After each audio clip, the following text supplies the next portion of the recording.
Someone died 12,000 years ago, and before the body went cold, people were already bending it into shape. You have maybe 4 hours. After that, the muscles lock, the joints stiffen, and the body becomes impossible to move into any position you choose.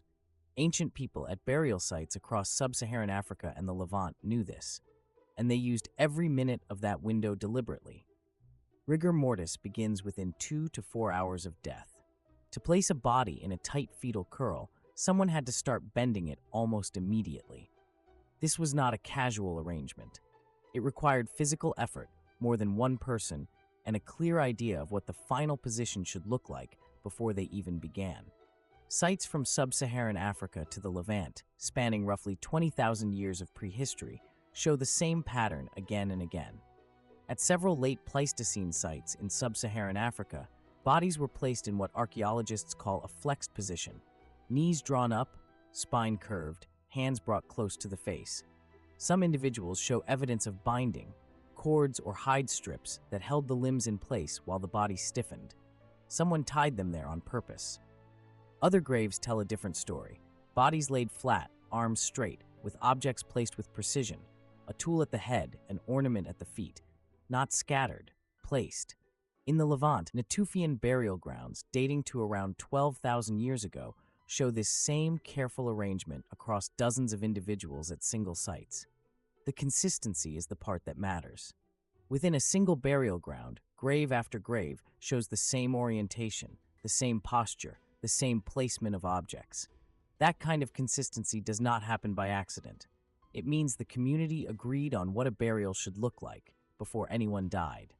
In some cases, the grave was dug before the person died.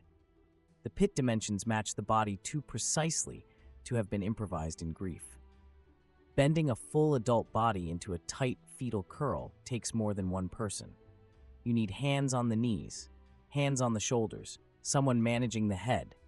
Someone had to hold the correct image in their head and direct the others. There was a template, a shared mental picture of what the finished burial should look like. The postures vary between sites and time periods. What is fetal in one region is flat in another. The specific form differs, but the deliberateness never does. The effort itself is a signal. When something is hard to do, and people do it anyway, consistently, across generations, it means the outcome mattered enormously to them, and it was taught.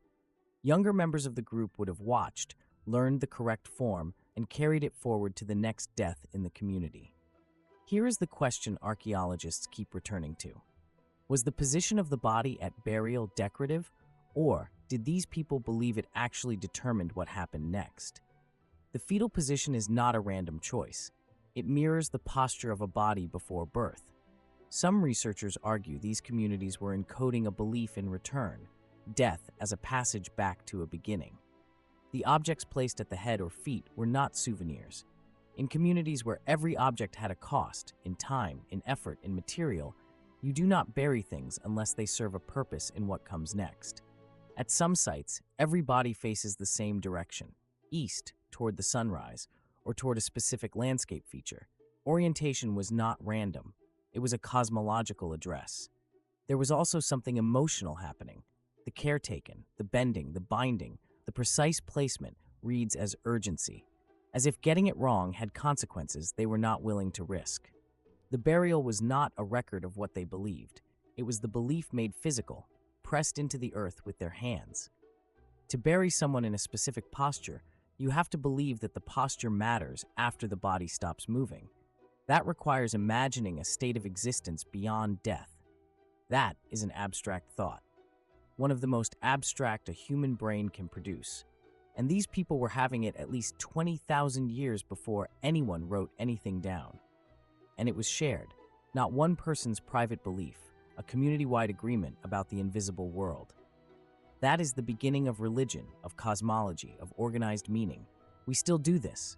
Every culture on Earth has rules about how a body should be positioned, oriented, and accompanied into the ground. The specific rules differ. The impulse has never changed. The position was not incidental. These people believed it was determinative, that how the body entered the ground shaped whatever came after. That is not superstition. That is theology. Somewhere in sub-Saharan Africa, 20,000 years ago, a group of people bent a body into the earth with care and intention. They were trying to get it right. We are still trying to figure out what right means. If this made you think differently about the first humans, subscribe. There's a lot more where that came from.